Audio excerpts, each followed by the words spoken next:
All right, we'll call this Finance Committee meeting to order. Welcome, everyone. Thank you for joining us this evening. Confirmation of minutes from October 10th, 2023. If I can have a moved by Councillor Duguay. Any comments or questions, errors or omissions? We'll take a vote in e-scribe. Sorry. Everybody's a yes. Everybody's a yes. Natalie, we're expediting tonight.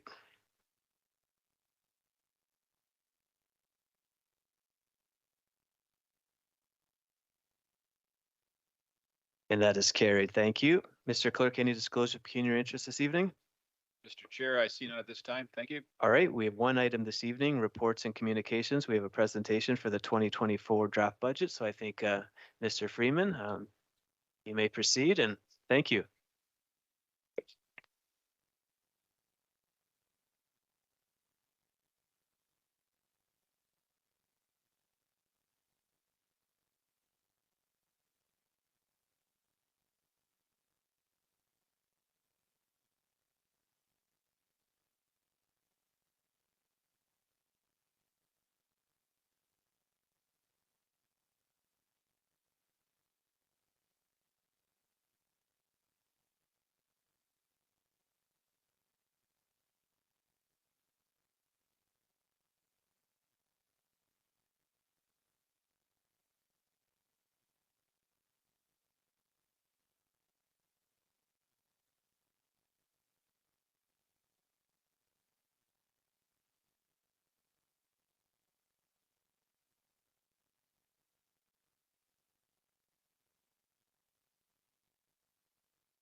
Thank you, Mr. Chairman.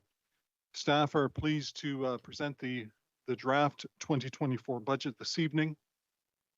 Mr. Chairman, staff are not looking for any decisions tonight. We're simply transferring the draft budget from staff preparation to council. We're simply asking you to receive the presentation. I'm going to provide a very high-level presentation here this evening and some of the key pertinent information, and then I'll leave the books with you. Mr. Chairman, we've changed up a number of things here for 2024. The draft budget is presented in one book. You've got it in your hand here tonight. It's a little bit beefier than what it was previously, but we have eliminated any duplication of information. We have provided everything that you need to pass the 2024 budget in the book here this evening. And we've tried to reduce or eliminate the financial jargon. So we've really taken that to heart in terms of that last one. We've tried to, over the last few years, we've tried to simplify as much as possible. It is a fairly complex process and a complex budget, but we've tried to very much simplify it as much as possible. The book that you have talks about all of the budget reviews that we've held or have had.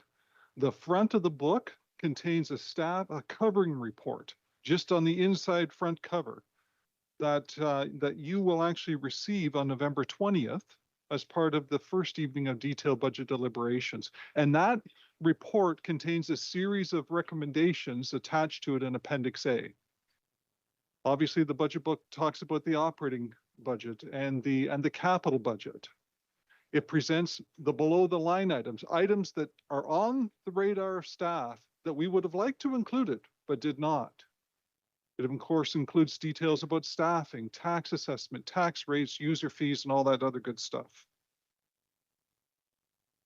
Now, if I could just take you back just for a few minutes. Staff earlier this year brought forward a recommended tax guideline report. I think that was in the June cycle of council. And at that point in time, staff or council directed staff to return in the August cycle and provide some additional information, which we did. At that point in time, the initial staff recommendation was a status quo guideline of 5.59%. In other words, if you want to keep the lights on, don't do anything more than what we're doing essentially today. Everything that we were, everything that was in terms of our forecast and what we felt the financial impacts would be was 5.59%. Council in August, when you ultimately provided the direction to staff, you provided between a target of 4.5 to 5.5%. And what you're going to see in a moment here is we started at 5.5 and what I'm calling a base guideline. Unfortunately, it doesn't stop there though. There was some additional decisions made and there are some other recommendations that will increase that amount. If I could just take a moment and break out though for you, because it's important that we talk about, when we talk about 5.5, that base guideline, it is an all-inclusive numbers. We're talking about what we're doing in operating. We're talking about what we're doing in capital. And so it's important that we see the pieces so that we know how they impact, the tax increase impacts the budget.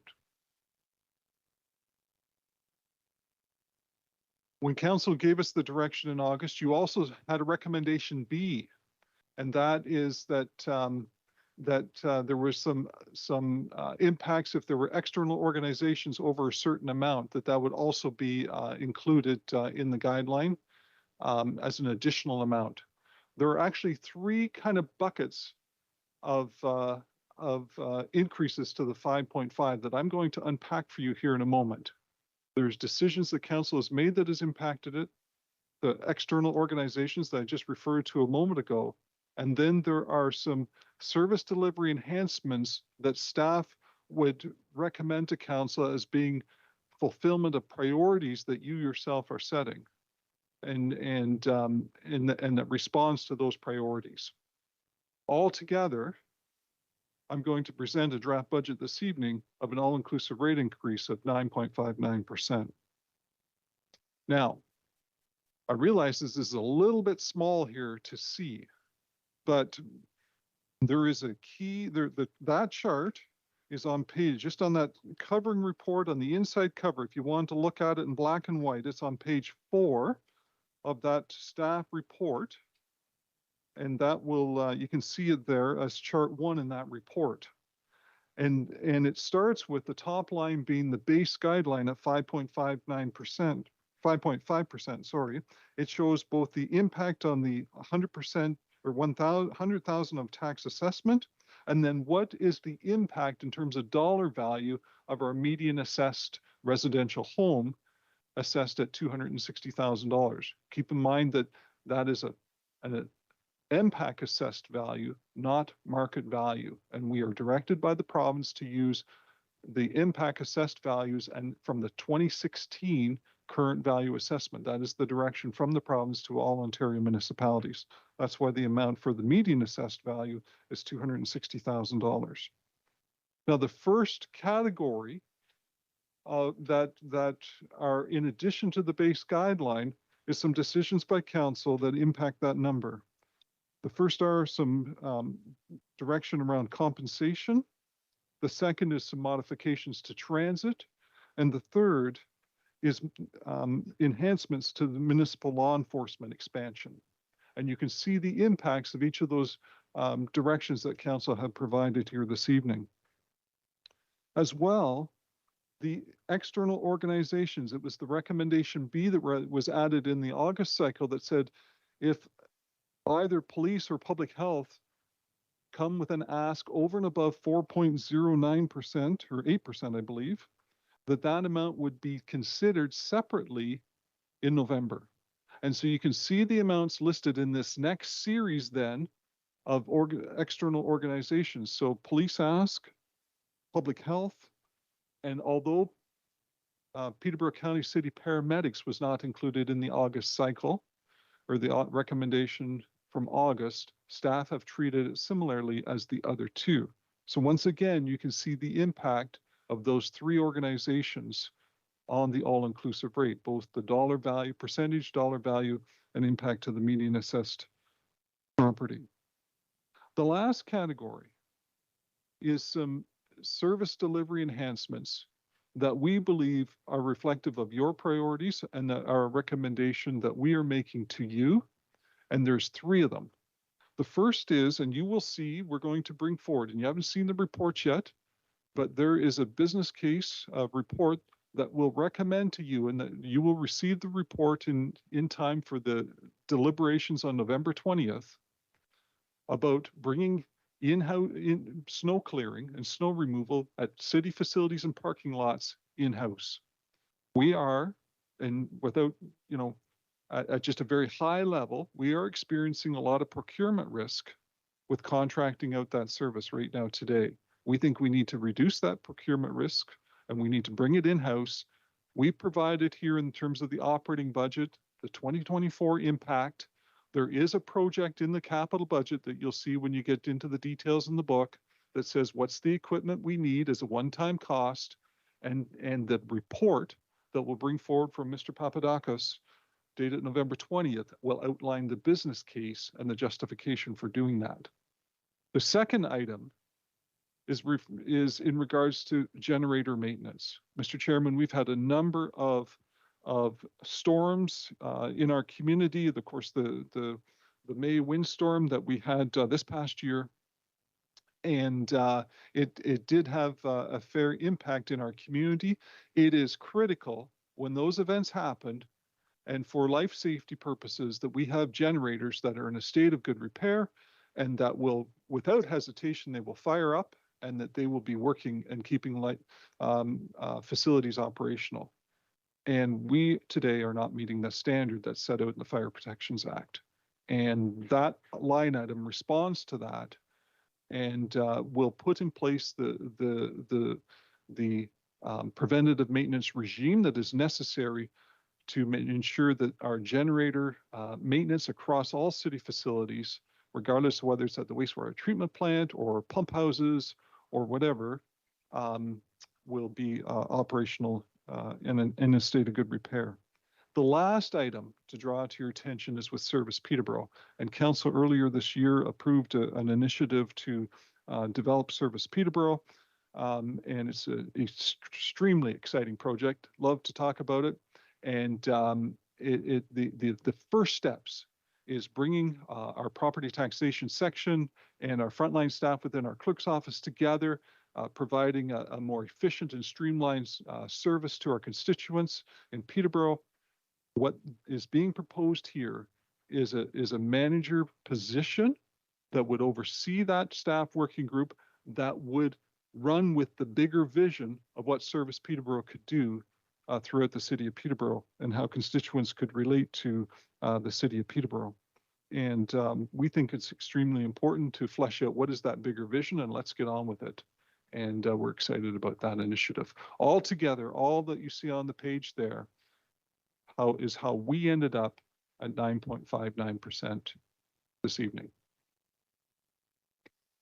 Now, you'll be familiar with this chart on page 10 now, and I'm kind of flipping to, or past now, into I believe it's part 1 in that overview section. If you went to past that first tab and go to page 10, that's where you'll see it in black and white in the budget book. And that is simply our proof to you as we're pulling together the budget and the thousands of budget accounts and so on, and bringing it all together at a very, very high level, and all of the different elements of the tax increase, how we derive at the 9.59%. And we've highlighted it there in the bottom right-hand corner. Just for interest's sake, if there was a desire to shift that percentage and reduce it even 1% to 8.59, you want to figure that's roughly, it's just shy of $2 million to do that. So if anecdotally, it would take a reduction of $2 million to move it from 9.59 to 8.59 of tax dollars.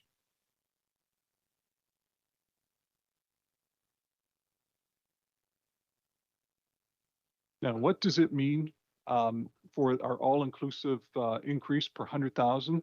And so that regardless of the assessed value of your home, that's $167. How does that equate to a median assessed home? So you take the 30 some odd thousand single residential properties in the city of Peterborough, and you find the midpoint, which is that $260,000 value, it's a little bit more than $1 a day.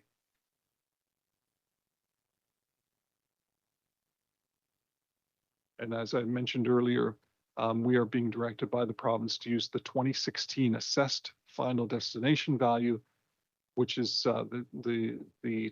was the current value assessment as of 2020, and all budgets since 2020 are using that same assessed value.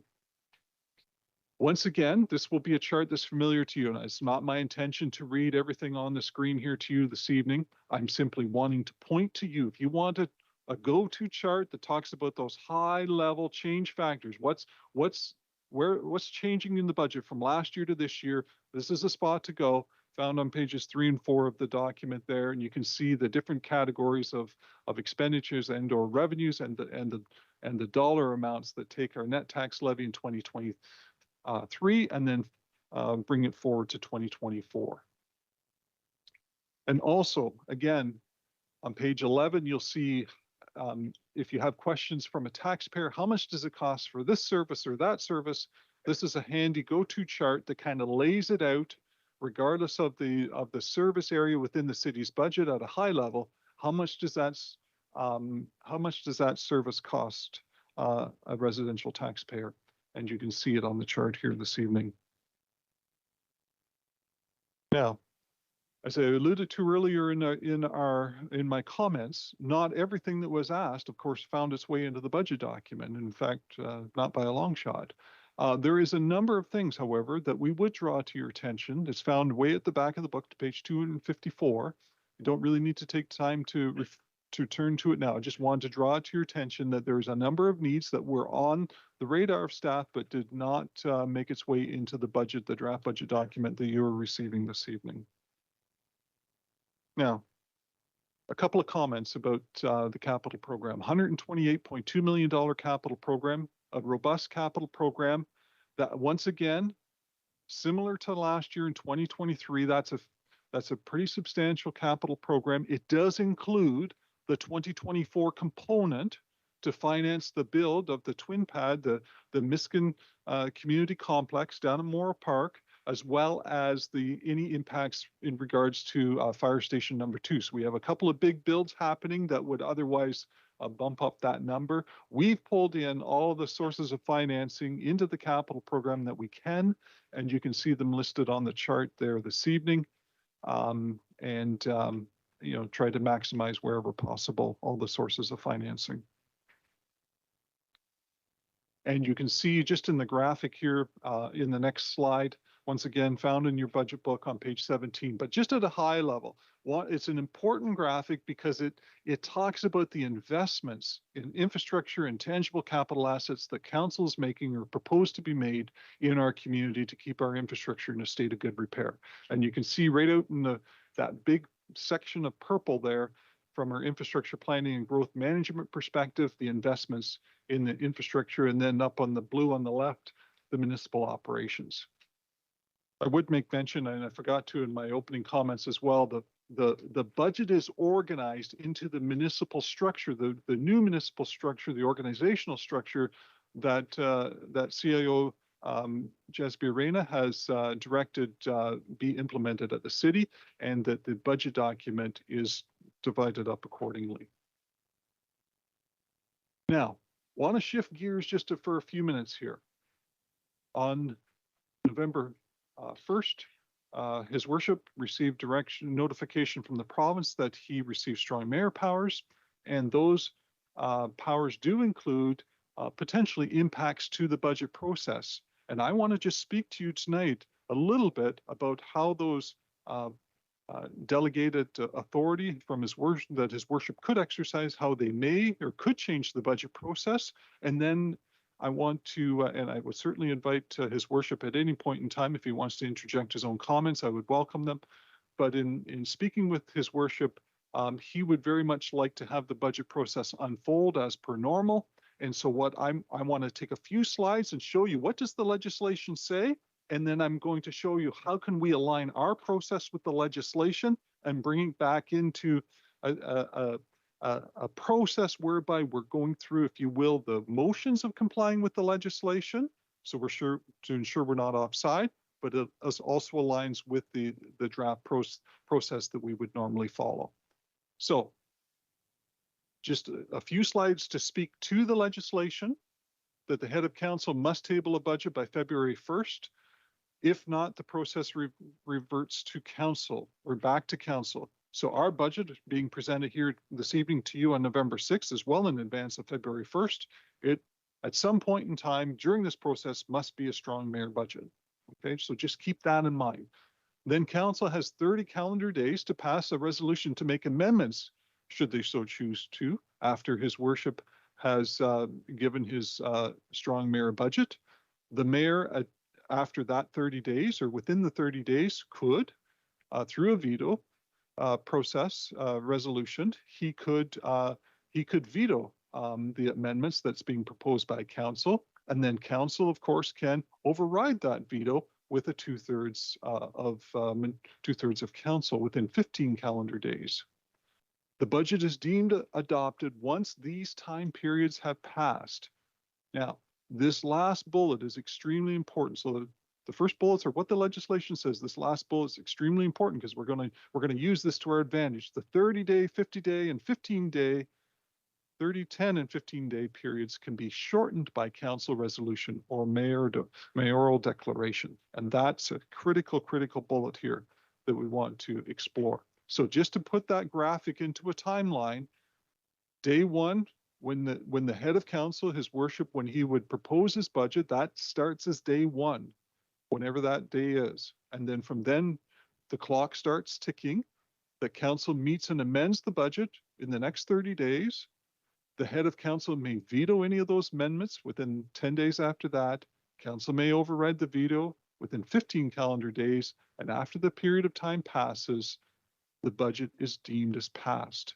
Now, that's all what the legislation says. And so you can just very quickly in your mind, and once again, we don't have to understand everything on the graphic here, but you can understand very quickly that there's lots of options in terms of you go down the decision points of what I just explained to you in a few quick bullets, how that could change the budget process. And so if I was hopefully this evening, you can see my cursor here is the budget being presented before February 1st. Absolutely it is. And so at some point in time, the mayor proposes his budget as a strong mayor budget. Does council wish to amend the budget or not? And if they don't, then the budget is deemed adopted. Now, that's a very simple way that we could fulfill the timeline that I've just talked to you about here a few minutes ago. Now, let's turn our attention to how can we change the process, not change the process, how can we align our process with the legislation? So first of all, the mayor can delegate to staff or to the treasurer to bring forward a staff recommended budget. His worship has done that today through declaration. I'm standing before you tonight presenting to you a staff recommended budget for your consideration without triggering, this is key, without triggering the 30-day period. It's only when the mayor's budget is presented does the 30-day clock begin. And when the 30-day clock begins, then there's a revised role of the finance committee. They no longer direct staff to make changes. Instead, they recommend amendments to the head of council to consider making changes. Now, this is a key slide here because this slide and the proposed timeline here brings it back to his worship's desire. In speaking with him today along with CIO Reyna, it's his desire, my understanding, that he would like to follow the normal process that's been established here at the city of Peterborough. So let's just run down through the timeline here of what that could look like. So that on December 11th, the time period that was set out way back when we started this process in June in terms of a proposed timeline, that we would still be able to achieve that with the new legislation. So staff are recommending the budget here this evening to Finance Committee on November 6th. We have 2 informal public meetings coming up, both on the 9th and 14th. They'll go as planned. And then starting on meetings of November 14th and 15th, and then 20th to 23rd, those are formal meetings for Finance Committee to review the staff recommended budget for his worship's consideration. On December 11th, so after the 23rd, nothing needs to happen until December 11th, when after public delegations, so that's the normal council meeting that would happen, there will be public delegations that night.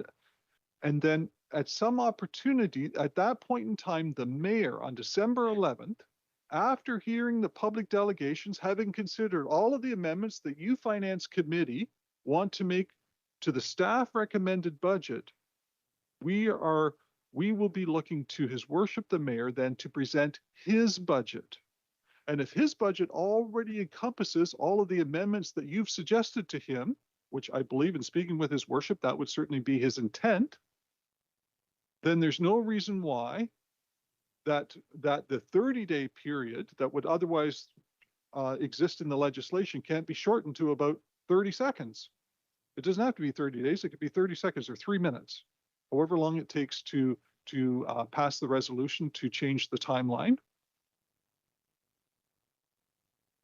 Once again, and if the mayor, I suspect at that point in time, if it unfolds that way, the mayor would officially advise about exercising his veto powers. If he's proposing a budget that already reflects what you have amended, there's no reason why he would probably want to veto it.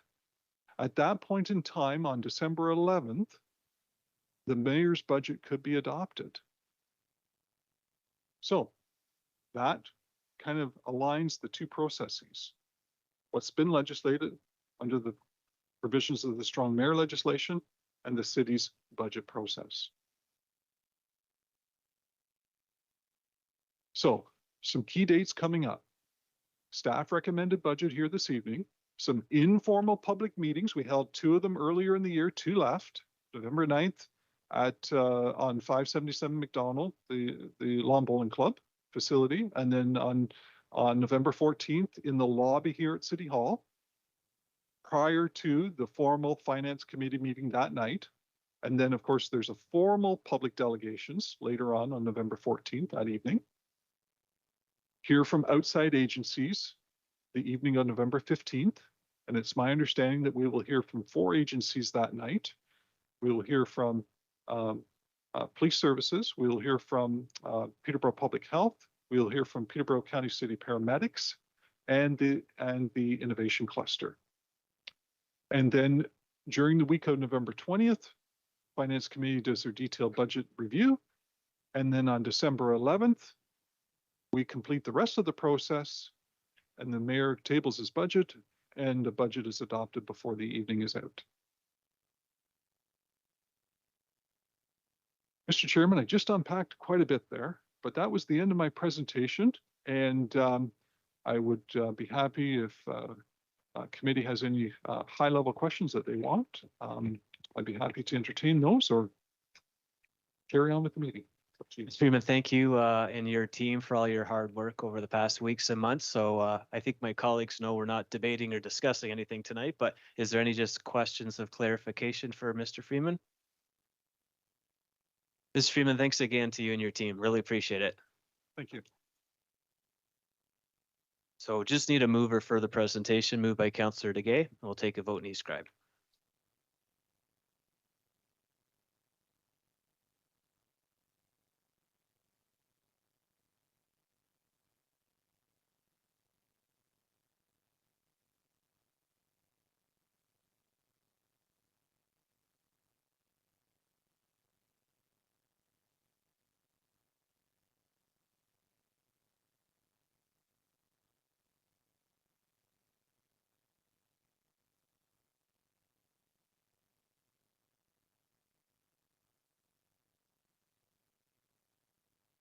And that is carried. Other business? Next meeting, November 14th. Motion to adjourn. Councillor Hakey will take a vote. And we'll take a 5-minute break just for technology, and we'll reconvene at 6:05.